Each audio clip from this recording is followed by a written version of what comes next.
Hello ladies and gentlemen, welcome back to another mildly interesting video. Sailor Moon is finally back on theaters too! I just can't wait to go straight to the theaters and go watch this fourth entry of Sailor Moon, and definitely not confuse it with another movie that's coming out at the same time. Oh, that was a terrible misreading.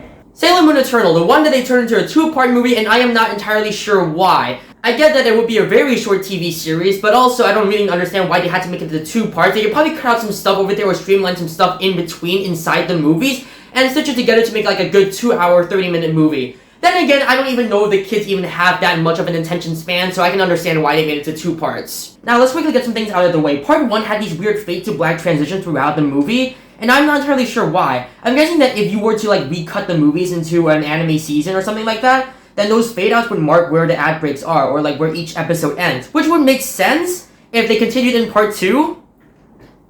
They did not continue it in part 2. But besides that, the visuals and the audio are pretty much the same as season 3, which is really good because it showed that they did unfire the entire animation team from season 3. I was really concerned about that. There's not a whole lot of difference in the visuals. They also look really good to me. But this visual right over here is probably my favorite visual in the whole movie series. Because to me, it really shows that this franchise is starting to head into the cosmic horror territory. As the series goes on, it's gonna get darker. And I'm really excited about that. It really puts back the three-body problem back in Sailor Moon. Yeah, I should probably check my English. But besides all of that, let's get to the real meat of the movies. In this case, the villains and the plot. This time, our big bad boss over here is Queen Nehelenia, who's meant to represent the dark side of the Moon Kingdom. And her reasoning for trying to attack over everything is pretty interesting, actually. It's about how darkness and light will always coexist with each other, as that's the balance that the universe runs on, because at this point, everything is about saving the universe. That was a pretty interesting motivation until you see what she was trying to do, which is to completely get rid of Sailor Moon, which represents the light, to rule over everything with darkness. And all of a sudden, that balance motivation is thrown out of balance and out of the window too. It's pretty hard to take her seriously when she's talking about the yin and the yang, the balance between light and darkness,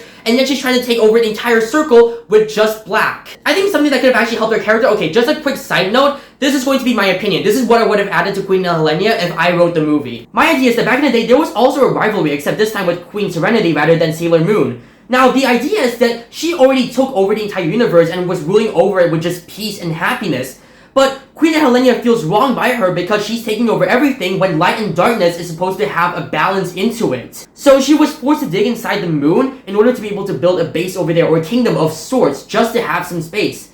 And now that the Moon King is pretty much back to square one after the Dark Kingdom invaded their land, now is their time to finally get what they deserve. And since the light side got 100% of everything, she believes that it's only fair for her to now receive 100% of everything. It's like, that was their time, now this is our time, and it's our time to rule over everything like they did back then. I think that could have helped with their whole balance ideology in a way. I feel like if they had made that more clear, it would have kept Nehelenia interesting to the final battle, and it gets you thinking about the world before all of this chaos came about in the modern day. How did Queen Serenity rule her kingdom back in the day? Wasn't it actual utopia? Or is Nehelenia just making everything up? Were there actually darkness inside of it, maintaining the balance that she so believes in? Although I will say the final battle was pretty fantastic. There are so many layers of sound and music and visuals that really help elevate it to new heights.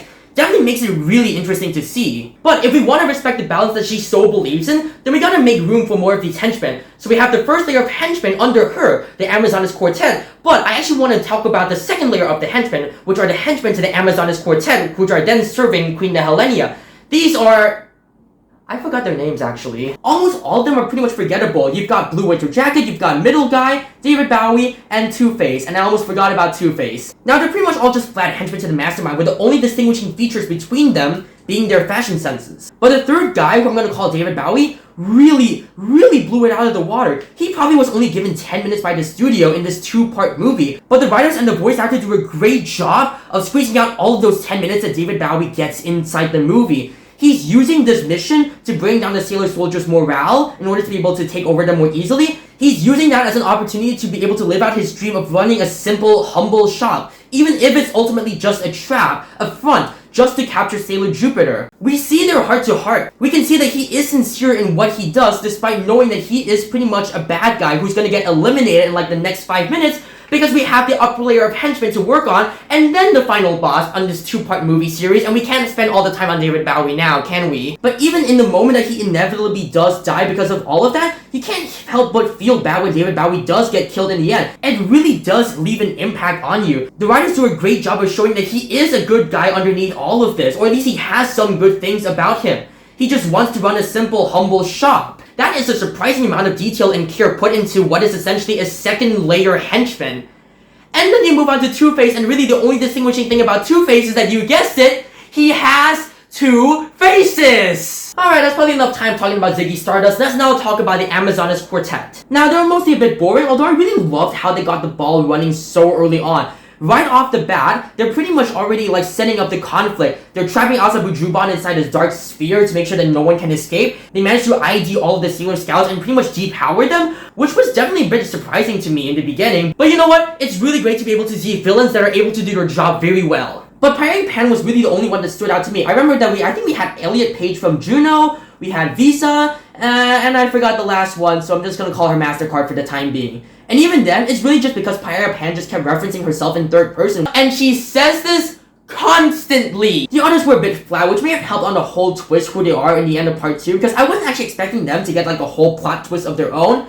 But besides that, they are still largely forgettable. I feel like David Bowie, or Ziggy Stardust in this case, was more interesting than MasterCard. Now yes, their backstory is very interesting, but that comes at the end of the part 2 and is part of the plot twist. So until that point, there's not really a whole lot that you're getting from them, I feel. Now yes, I am aware about the backstory about how they got taken in by Queen Neheleni at the beginning and was then tricked into serving her in a way. At least I think that was the initial backstory. I didn't really care too much about it, to be honest. So either way, not that much of an impact. I feel like Ziggy Stardust left more of an impact on me than Pirate Pan did. Now let's move on from the fact that I may have mispronounced Pirate Pan way too many times and start this transition into talking about the story. The main gist of the story here is that the Amazonas Quartet pretty much just want to take over the world, all that classic stuff. The twist this time, however, is that this is not really a movie focused on Sailor Moon's growth. Rather, it's on Chibiusa and later on Mamoru. That's right, we are still not done talking about the characters. It was really nice to see them have their own story. In a way, this is kind of like an origin story for Chibiusa, learning to become a more responsible Sailor Guardian, living up to her mom, who was Sailor Moon. And it also has a theme of dreams for the future that plays into the story pretty well, which reminds me a lot about that one movie, Requiem for a Dream. We have individual scenes with each inner guardian that shows them conflicted on what they truly want in the future. What are their hopes and dreams for the future? And the execution for Mercury's scene was actually pretty good horror in my opinion. I feel like they finally went back to the three-body problem roots with this. However, eventually, all the Sailor Guardians realize that their dream is the exact same, to become a good Sailor Guardian so that they can protect Sailor Moon, the princess. That's right, all of them came up with that same dream. Why? Why couldn't they live out their initial dreams that also just happened to tie into this larger goal of protecting Sailor Moon and making sure that the kingdom remains stable in the far future? In the beginning of part 1, before the solar eclipse, we have a scene between the inner guardians where they discuss about what their hopes and dreams are. Ami wants to work in medicine, Rei wants to run the shrine, Jupiter wants to either run a cake shop or a flower shop, I kind of forgot that, and Minako wants to become an idol. I feel like the writers could have tied up all these dreams with the big goal of making sure that the Moon Kingdom just doesn't go on the fritz in the future again. For example, what if Ami starts using her medical skills to be able to treat soldiers all over the galaxy? What if Rei acts as a sort of like channeler or something like that, like to give moral support? Jupiter and Minako... Oh wait, Makoto and Minako could have probably both used their careers to be able to like basically spread joy and happiness around the galaxy by like spreading out cakes or like giving out like entertainment. That could be something that like boosts the morale of the people, to make the people happy. But instead, I feel like they threw all of that away just to make them all have the same dream, which is just to become a really good Sailor soldier so that they can protect Sailor Moon in the future. Honestly, at this point, I still don't know if I really buy that at this point. I don't really know. In a way, it feels like they have given up their dreams to fight the greater battle, but I really like how they like present it all. It's very formal in a way, it's very dramatic. It feels like an actual requiem for a dream. Now, don't worry, I have not forgotten about the Outer Scouts, and they actually get the better cut of this whole Requiem for a Dream thing. See, the gist is that after the events of Season 3, all of the Outer Scouts are living together as like a makeshift family in a big house, and they are aware about all of the bad things that are going on out there, but they're in a dilemma. Should they maintain this normal life after so many years of solitude and finally getting to live this life? Or should they sacrifice that to ultimately fight the greater battle and help out their friends? Ultimately, it is the same thing, but at the core, it's pretty different. They either choose a normal life that they get to live after so long, or they go fight with their friends to make sure that the world doesn't get destroyed again. That is a nice change, even though this overall problem is just solved within 10 minutes, because that is the beginning of part 2, and we need to make sure that everyone gets together for the final fight because that's how these things work. That was probably enough talking about jobs for right now, so let's talk about Chibiusa's origin story. See, around the same time that the story is starting, a unicorn named Helios appears to both Sailor Moon and Chibiusa, who tells them that his homeland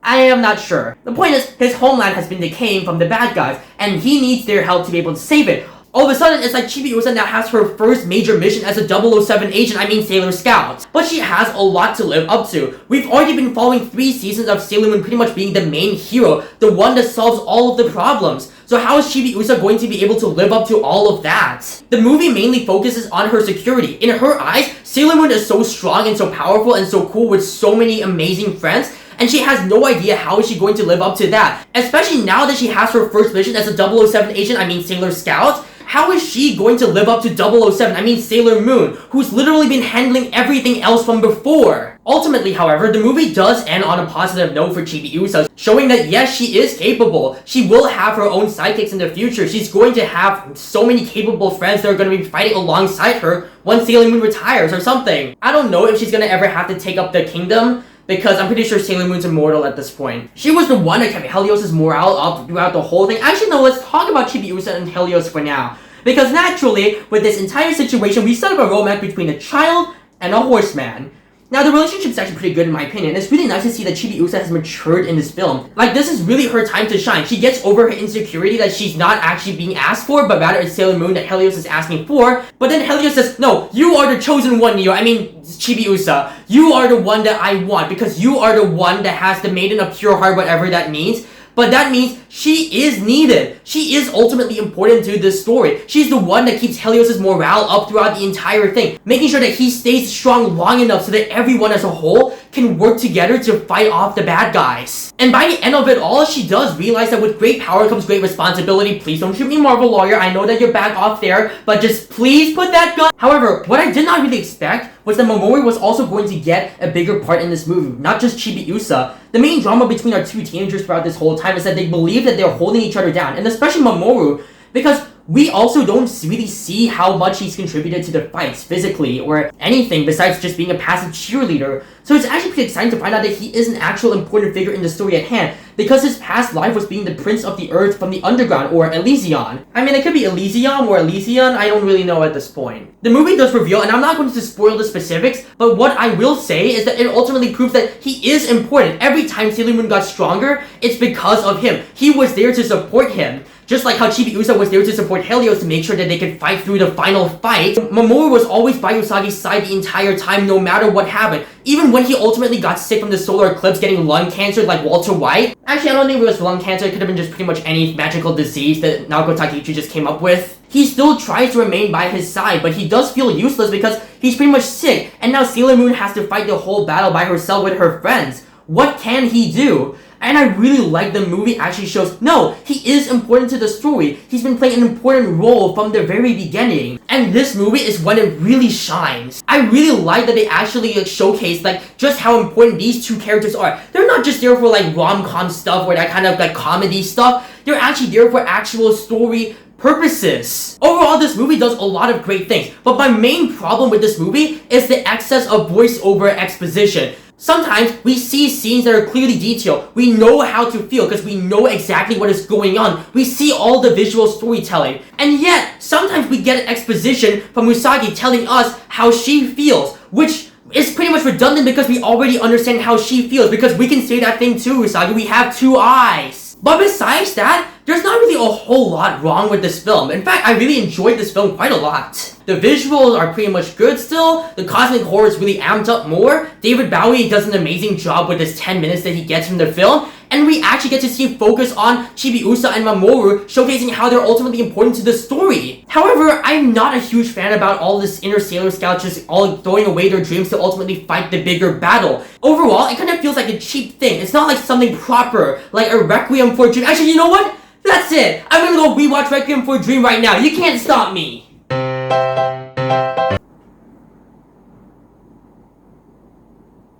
That is still traumatizing.